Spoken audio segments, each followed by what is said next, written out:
Assalamu alaikum wa rahmatullahi wa barakatuh. Welcome everyone and good day. This is our last class in our Introduction to English Literature course at the Islamic University of Gaza. Life in Gaza has been tough, generally, you know, with the siege, with the Israeli occupation, but we tried to do something with literature so we can probably make sense out of life.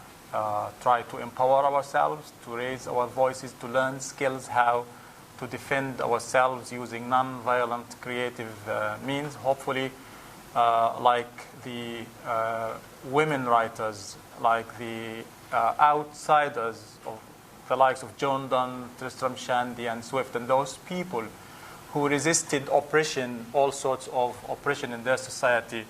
Hopefully you will be like them, you will learn from their techniques, because as I usually say, keep saying to you that literature is a means of, a tool of empowerment, a tool of criticism. As Palestinians, as young people, English is not only our major, but it's our career, and it can change our lives as probably young people struggling in this difficult situation, and also as Palestinians having to resist the oppression and injustices of the Israeli occupation. So literature, yeah, this is English literature, but remember, always literature breaks all these barriers of time and place and ideology and you know, geography. So whether you're reading a Japanese story, a Mexican novel, Malaysian short story, a Russian play, whatever, you will learn, you will benefit, it will empower you in a way, it will touch your heart and mind in a way or another. So hopefully you will be able to adopt some of these techniques, learn some of the skills to enable you to write. And that is one reason why I suggested some Palestinian readings, like Ghassan Kanafani's Men in the Sun and Gaza Writes Back, which is a collection of short stories by our students here at the English department. So students like you who attended these courses, who took these courses, who probably were sitting somewhere here. So probably their ghosts are with us now. So this course is not only about studying and memorizing and getting marks, although this is okay, good, but it's about changing our lives to the better. Today I will do some review to help you wrap up certain things and at the same time get you ready for the final exam. The final exam will contain 3 questions. Number 1, there will be choose the right answer question. And when you choose the right answer, please, you follow a strategy of your own, whatever strategy you like. But my advice is try to cover the answers, the choices given to you. So the question that says, this blank sonnet has a fixed rhyme scheme, A, B, B, A, B, B, A, C, D, C, D, C, D. So is it Italian? Is it Shakespearean? Is it Donnian? Is it romantic? So before looking at the choices, try to say, okay, how many sonnets did I study? Like 2 major sonnets, but then we discussed probably John Donne, so 3. Now, both Shakespeare and Donne have couplets. You know what is the couplet? You know, it doesn't have to be GG, but it's 2 rhyming lines of verse. Rhyming, same rhyme scheme. Look at the ending here. It says CD, CD, CD. So it doesn't say CC or DD or EE. So this is definitely not Shakespeare and definitely not John Donne. So it's if you don't know, you just look at the choices given to you. If you still don't know, you need to minimize, like to eliminate 1 or 2 of them. I'll give you examples in a bit.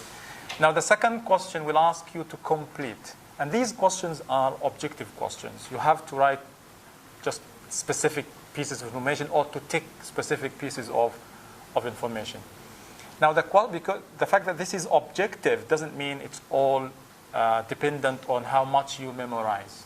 You need to use this answering the questions. For example, there will be, we will check your memorization of certain information. It's important, right?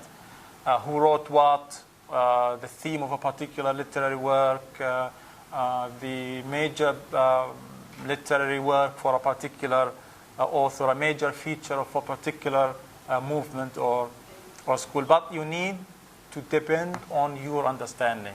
And that means, for example, you go for the Romantic age. Try to write down the major features of the age, what it means to be romantic poetry. Remember, individualism, nature, simplicity, right?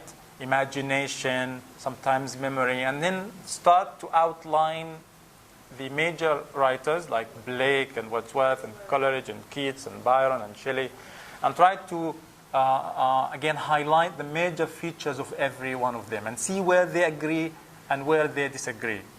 Okay, so for example, we spoke about Coleridge and Wordsworth. We said Coleridge is more into nature, the natural element of life. He's, and even if you don't know, like you don't memorize these tiny little things, it's always good to think. I know some students, a question they're not familiar with, they don't know, they just give up. Never leave a question unanswered. Please, don't do that. So try to think, to narrow down your answers.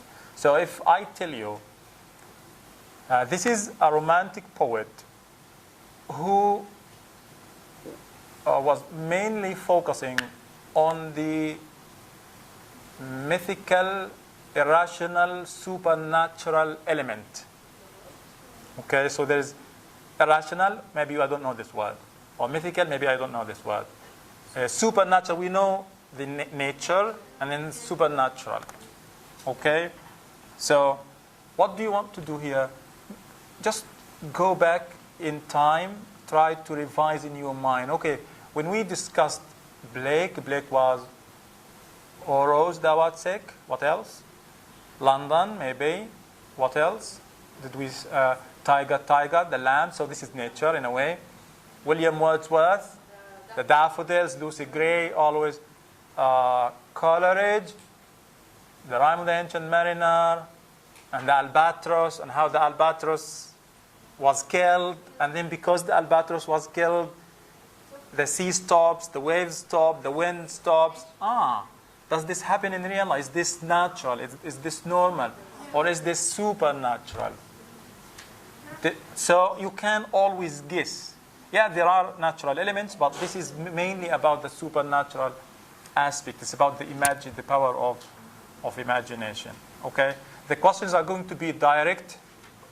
If there are questions, like maybe there will be one, maximum two questions where you need to really think hard. But generally, more than 95% of the questions are straightforward. And finally, the contextualization questions where you need to comment critically on a given extract. I'll show you examples and then give you the chance to ask questions. So, remember this extract. I can't remember where this is yours. Can you check the book and tell me? The caesura, was it after of and power?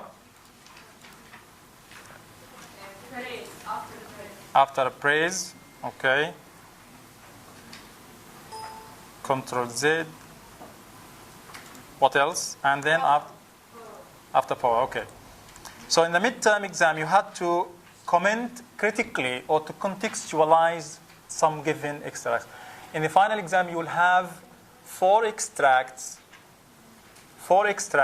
and you need to do three of them. Three of them, okay? And I'll tell you contextualize three of the following. If you do four, I'll only grade the first three. Because I have like 250 students, we don't have much time to... So, what do you do with a text like this? Look at this. Number one, it's poetry. How can you tell? Generally, not always, poetry begins with a capital letter. If we have 100 lines, even if it's not the beginning of a sentence, begins with a capital letter.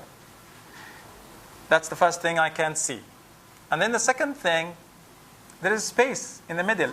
We see this all the time with Arabic poetry, but not English. We've seen Shakespeare, we've seen John Donne, we've seen all those. We don't have this physical gap in the middle of the lines of poetry. So when did this happen? Okay, you trigger your memory like, oh, that's Old English. It happened in the past.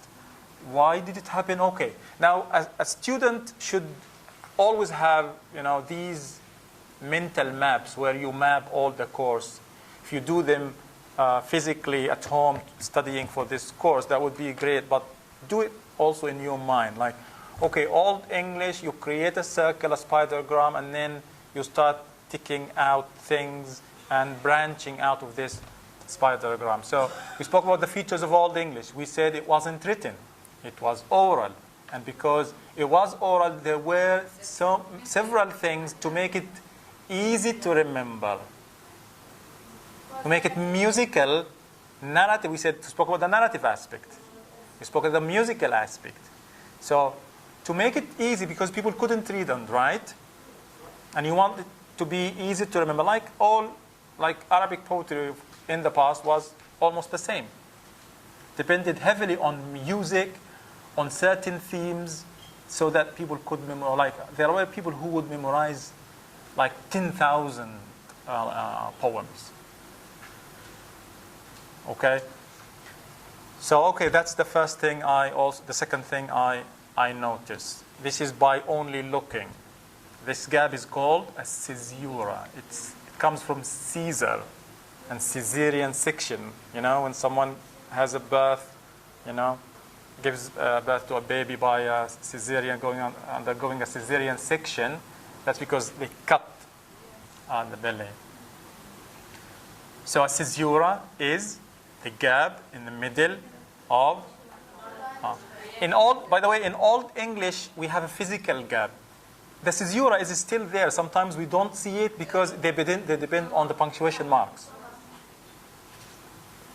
Okay. What does it do here? What does the caesura do? Makes it musical. Now we must praise. Well, this is not the ancient Old English. This is a modernized text. It makes it musical. It's musical, so it's easy to memorize and remember. Now read the line and see what happens here. Now, not tomorrow. Remember, every word counts. We, everyone, not me, not you, must, not should, not may, praise of heaven's kingdom. Heaven's kingdom. The keeper. It's about God. And there is heaven's kingdom, the keeper of the Lord, the power and his wisdom. It's totally, purely religious poem. A religious text. Now the rhyme scheme, look at this. The rhyme scheme, some of you in the midterm went for A, B, C, D. No. That's not the rhyme scheme. That's not how you do the rhyme scheme. What is the rhyme scheme? How do you define the rhyme scheme? It's the last sound, the ending sound or sounds of a line of verse. The last sound or sounds at the end of a line. Where's the end? Here.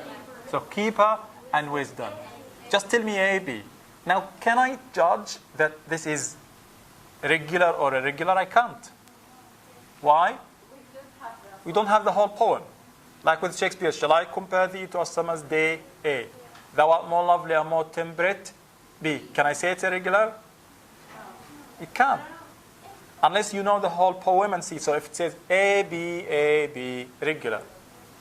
A, B, it could be A, B, C, C. Regular if we have regular stanzas later on. So the other thing we notice, the religious language of this extract. The language is religious. It means it's about God. It's about praising God. And we notice something else. In the original text, there is an alliteration. The alliteration is the repetition of a particular sound or the beginning of some words in a line of verse. Could be in poetry and could be in in praise. Like here, for example, kingdom and keeper. Yeah. Oh, yeah, could be keeper, power. Praise, keeper, power. Could be something like this. Pa, pa, sound. So who's the author here? Remember we said all the English texts were anonymous except one. So you have to have these plans yourself. Many of you said this is anonymous. It's not. It's Kedemon's hymn. The author is not Kedemon's hymn. This is a hymn. You know, a hymn is a religious song. The author is Kedemon. Who's Kedemon? It is said that he was a shepherd who claimed to have heard the voice of God, and the church people, the monks, knew his story, heard about him, and say, hey, come join us. We can write the stories. Your poetry can be written down. Now, when you contextualize, it means you identify the author, the text, the context, and you comment on the features. You don't have to speak about things not in the text. One student was writing, with all due respect, of course, he almost wrote everything in the all features in Old English, like heroism, mythology, battles, narrative. Good, but not here. When I bring you another text where you comment critically on a particular thing with narrative features or heroism, it's okay. It's up to you. We see that in what's his name, Beowulf. So, in brief, this extract, stanza, couplet, whatever you like, these lines are taken from Kedemon's hymn by Kedemon. This is an Old English text. It's about praising God. The theme is religion. It's a religious text. The language was always take something from the text and show me that you understand, you analyze the text. The repetition of several religious words like heaven, kingdom, keeper shows, and the fact that it says we must, now we must, also now urgent, we, collective, everyone, you don't have a choice, must, you have no choice, shows how religion was powerful and strong at that time. The two main features we have, caesura. When you say the caesura is the gap, the physical gap between, in the middle of the line of verse, to create music, to make it easy to remember, because people at that time could not read or write. Yes. Same thing with the alliteration. So this is another extract. By the look here, just look at it. I want to take off this thing. It's not poetry. Oh yeah, it's not poetry. Look at it. Does it begin? Listen. Now, modern poetry, free verse, could have this. But in the past, everything, I think everything we studied in our course is either poetry or prose. Okay? You can tell by looking at the beat. So is this poetry? Look at, I don't want you to do rhyme scheme, organs A, same B, by D. No, this is prose. This is a paragraph. It doesn't begin with a capital letter. Okay? I am a Jew. So I'm not familiar with this. You don't have to memorize the extract, I told you. But you should be able to recognize one when you see it. I am a Jew. Hath not a Jew eyes? Aha, okay. We have had 3 texts with Jewish characters in the whole course. Fagin in Oliver Twist by Dickens. Barabbas in The Jew of Malta by Marlowe. And Shylock in The Merchant of Venice. Shakespeare and Marlowe are dramatists, plays, but remember plays were basically written in poetry, in verse.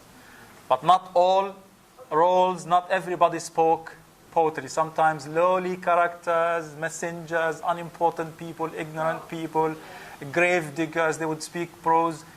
People who sometimes Shakespeare who doesn't want to like. So there's something. Some people say Shakespeare is anti-Semitic. One reason they would be giving, say, he gave Shylock a prose role. Some people say, but listen, he was not a native European. This is not his first language, so Shakespeare was being realistic. Shakespeare is interesting because he always gives you several opinions. And that's the beauty of Shakespeare. Unlike Marlowe, sometimes Marlowe is very extreme in the Barabbas. So this is Shylock from The Merchant of Venice by Shakespeare. This is a comedy or a tragedy or a tragicomedy or problem play. I said in the book it says this is basically a comedy, but that was in the past. When people started rereading the canon, they said, wait a minute. It's true that nobody dies, but look at Shylock, poor Shylock. He loses his money, he loses his daughter, he loses his dignity, his religion. He loses his chance to revenge, to prove that he's a human being. He deserves to be heard, to speak up, to resist. Poor Shylock. This is tragic for him. So tragic comedy, serious comedy, problem comedy, whatever you call it, for a reason. So here you want, the theme here for Shakespeare is what? Shared humanity. He's saying, basically, I am like you. As he says, as a Christian is, I bleed like you. If you break us, do we not bleed? If you tickle us, do we not laugh? If you poison us, do we not die? And if you wrong us, shall we not revenge? If we are like you in the rest, we will resemble you in that. If a Jew wrong a Christian, it should be wrongs, right? But he doesn't speak perfect English. What is his humility? Revenge. If a Christian wrong a Jew, what should his sufferance be by a Christian example? Why? Revenge. The villainy you teach me, I will execute, and it shall go hard, but I will better the instruction. Powerful, powerful message here. So I'm like you, I have the right to resist, to fight back. That's why some of you agreed that nowadays Shylock is closer to the Palestinians than to the Israelis, because Shylock is a victim. Palestinians are being victimized by Israel. So even though Israel claims to be a Jewish state, they are the victimizers, they are the oppressors, they are the colonizers. Okay? So you speak about this, the shared humanity, and you need to pay attention to certain things. Like there is a clear, glaring irony in this. And you can't tell because you have to read the whole play, but I highlighted it. Earlier in the play, Antonio was like, hey, Shylock, let's grab something, let's grab a bite. Let's go have some pizza or cheesecake here or there. I know a place. And Shylock was like, no, sorry. You eat pork. I'm a Jew. I don't eat your food. I don't drink your drinks. I don't. I'm not like you. I'm a Jew. And then later on he's saying, fed with the same food. Oh, wait a minute, Shylock. You just said, no, I don't eat your food. So that's ironic. Could be described as dramatic irony because this is drama in a way, where the audience knows more than some other characters. Okay, so this is Shylock from The Merchant of Venice. This is a play by Shakespeare, generally described as a comedy, but as a matter of fact, it's a serious comedy because it's true the white Christian people live happily ever after, but the outsider, the Jewish character here, the person of color, suffers, pays a heavy price for being different, for racism. You need to speak about anti-Semitism and racism in this regard. Now, another example. I need to capitalize the I. And here you go. So how would you comment on this? Let's say this is in your final exam.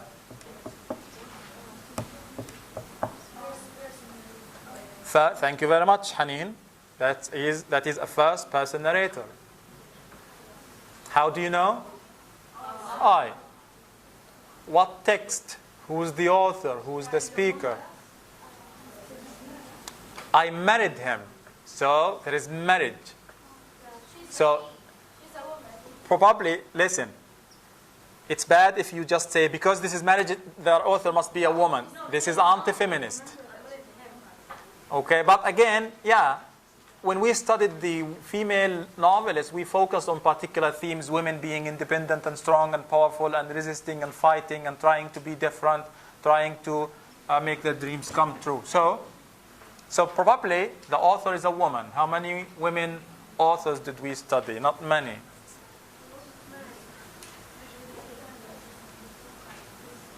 Reader.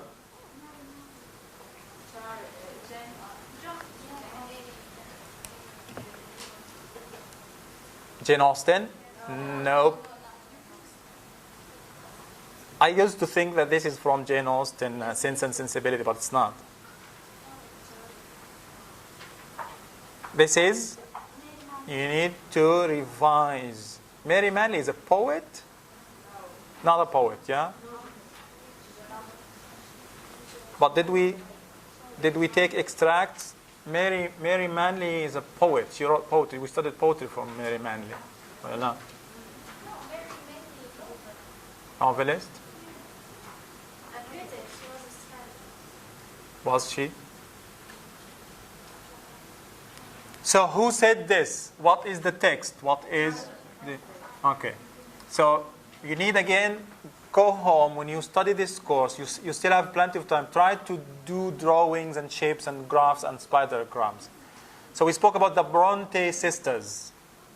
Charlotte, Emily, and in passing we mentioned Anne. Now, Charlotte Bronte, in her novel, Jane Eyre, she speaks about this unique relationship between a poor woman, Jane, and Rochester, the rich old man who was already married. So this is from Jane Eyre by Charlotte Bronte. Because we have three Brontes, you need to say Charlotte Bronte. Saying Bronte alone is not enough. Like saying Shelley. We have Mary Shelley, we have the husband Percy Shelley. So again, what would you comment on? Number one, that this is a first-person narrator. What else? Thank you. We don't have this often, but nowadays we usually don't have this. But in that time, especially women wanted to create new techniques and devices to reach out to engage the readers, to make the reader feel that, oh my God, she's making me special. She's talking to me directly. So, reader, I married him. This is, the tone is what? Victorious, right? Hopeful, like, yeah, finally, I did it. So, who married whom? The speaker is the girl or the boy? The man or the woman? The woman. So the woman being the speaker is also a feature of female writing. And here for the first time, remember what we saw in Richardson and Fielding, where women always get raped, get killed, they die, they just fail miserably because of male violence. But for female writers, they always showed the positive aspect, outcome of a struggle. You struggle, you fight, you resist, you will win. You will end up independent, victorious. Your dreams will come true. So, how are you going to comment on this? You're going to say that this is Jane Eyre, a novel by Charlotte Bronte. The novel is about a relationship between a man and a woman, a poor young woman and an old rich man who is originally married to another woman. You don't have to tell me the story in detail, just focus on this. In this extract, Jane is directly talking to us as readers, declaring her victory, declaring that she achieved her objective. She is no longer, the woman is independent and powerful. She is no longer a tool, an object where the man is chasing her. Another example. Okay, just wait a minute, a little bit. Facts. Teach these boys and girls nothing but facts. We saw that in the And teacher. Yeah, there is a teacher here. So generally, this is an extract taken from, I don't know, maybe, but let's narrow down. This is about school and learning and education. So the theme is teaching, school, education system. And the speaker is saying facts. Teach these boys and girls nothing but facts. So he doesn't want imagination, fancy, creativity. He just wants facts. Facts and nothing. So yeah, you can narrow it to the Victorian age where the novel became a social tool of criticism. When we spoke about women writers, we said that they were mainly focusing on female issues and themes and female struggle. But the male writers were focusing on these themes. This is how you think, how you narrow down. So we have studied only two figures, novelists in the Victorian age. Dickens and Thomas Hardy. Charles Dickens and Thomas Hardy. You know, Hardy was bleak and dark, pessimistic, with all the horrible, unhappy endings, with people dying like Shakespeare, but in prose. And Dickens was more of a social critic, philosophical, social critic, political critic also. So this is Dickens' novel, Hard Times. A speaker is Mr. Gradgrind. Even if you forget the name, it's fine as long as you get the context. So if you say the speaker here is talking to a teacher where he is directing him how to deal with the kids, with the students in the class. He wants no imagination, he wants no creativity, no fancy, nothing. He wants only facts. Dickens here is clearly criticizing the society and its failing education system, where kids are not trained to be creative, imaginative, and fanciful, but are just exposed to facts, and the ending is not going to be good for them. In Hard Times, we spoke about two themes: criticizing the education system and criticizing the working conditions of the laborers, the Industrial Revolution, and its impact. Hard Times, Charles Dickens, Mr. Gradgrind, social criticism, criticizing the education system. Look, for example, if you want to say something about the text, how he's very assertive, very emphatic, by repeating the word facts, and by using this negative structure, not but, nothing but. I want nothing but pizza. Like you're emphatic here. Okay, I'll give you something from a previous exam.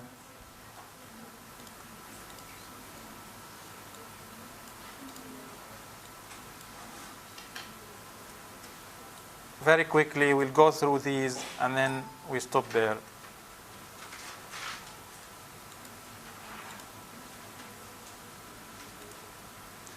So when you study for the course, try to usually highlight two important things about each writer and about each text. Now, the first sentence, for example, let's see how you narrow down. The first question says, a tragedy by Shakespeare. So it's a tragedy, not a comedy. So comedy, excuse me, come here. It's history, come here. Roman, by Shakespeare that deals with the father-children. Okay, father-children. No father-children in Macbeth. No father-children in Othello. This is how you narrow down. A relationship theme, it is considered to be the most pessimistic, where there's no hope, dark, of his tragedies. King Lear. A group of poets who lived in the 17th century. They were named so by Dr. Johnson, and they later were admired by T.S. Eliot. Metaphysical poets, 17th century, so not the Romantics, not the Victorian. The Battle of Maldon is a long medieval poem about battles and heroes, but it is much more factual than the main heroic text of the time, which is Beowulf. And that's the trick here. The question is not about Beowulf. It's there to compare it with the other text, Beowulf. Sweet Thames, run swiftly till I end my song is a line from Prothálamion that is written by Edmund Spenser, the Prince of Poets. And finally, notice here sometimes you are asked about the text, the theme, the topic, the poet, the writer, a theme. Look at this as question number 5, focusing on the literary device used. A medieval poet whose satire in Piers Plowman is considered better. Wait a minute here. Now, the question says a medieval poet and gives you the blank to continue, to complete. The name of the text is given to you. You should be able to identify that this is medieval text. And the word satire is given to you also, where he uses satire, bitter satire, and irony sometimes. So all you need to do here is identify the author. The author is William Langland. The whole question could be reworded in other words, where you need to, a medieval poet, or for example, William Langland is a medieval poet he uses as a literary device to bitterly criticize his life and his society. Satire. Satire as a literary device. The dream vision is not a literary device, basically, more or less. So these are examples. You go through the text and revise again. This is from the first half of the course, and I'm sure you will be fine. Start today. Plan your revision, and I wish you all the best. If you have questions, please ask. If we don't have time now, we can ask questions online. Okay. Good luck. Thank you. It's been my pleasure to teach you this course. And I wish you all the luck in the world. يعطيكم العافية.